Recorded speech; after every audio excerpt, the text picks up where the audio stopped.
In the general Christian imagination, the momentous and earth-shattering transformation that came with resurrection morning erupted like a burst of sunshine on the consciousness of Jesus' followers. In reality, the situation was quite different. Gospel accounts paint a variegated picture. The women who were the first on the scene are reported to have fled in terror and consternation. The report of the women, including the declaration of the angels, were regarded as an idle tale. Peter and John treated the news as incredulous and ran to the tomb to verify. When they did not find the body of Jesus, they went home jaded. Mary of Magdala was flabbergasted and frustrated, flitting about from one place to another, checking with this person and the other to figure out where they had laid him. The two disciples who left Jerusalem for Emmaus that afternoon were dejected and disconsolate. Hardly was there any appreciation of the reality, much more the gravity of what had actually come to pass.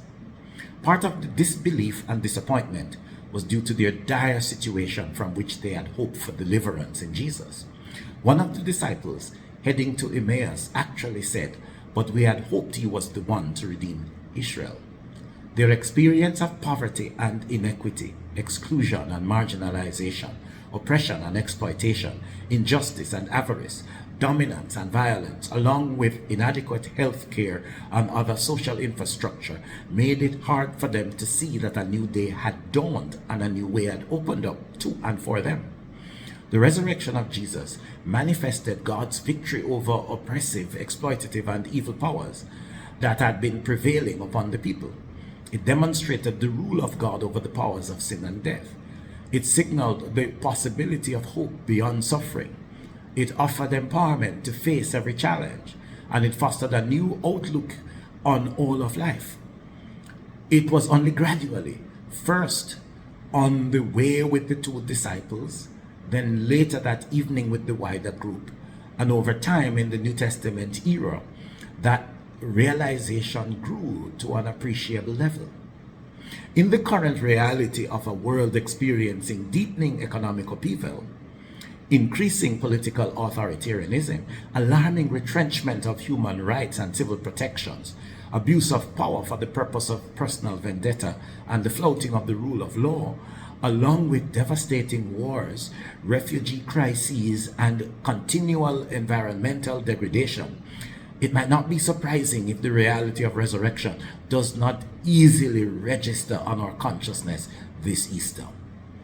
In our Jamaican concern with the prevalence of violent deaths, the persistence of poverty and inequity, the perception of corruption, the problems of inefficiency and low productivity, along with the paucity of and the prolonged wait for justice, our consciousness might not easily awaken to the difference that Easter makes.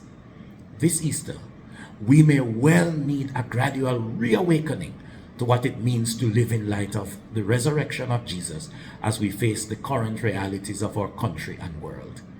In the resurrected Christ, we live under the rule of God in the power of the Spirit. In the resurrected Christ, we find the courage to take on injustice and sustain hope in the midst of hardship. In the resurrected Christ, our values are different from the world, hence we do not have to genuflect to the powers that be. In the resurrected Christ, we have an ever-renewed outlook on the fresh possibilities that can arise out of tragedies. In the resurrected Christ, we can work and look for transformation both in and beyond this world. Have a holy and hope-filled Easter.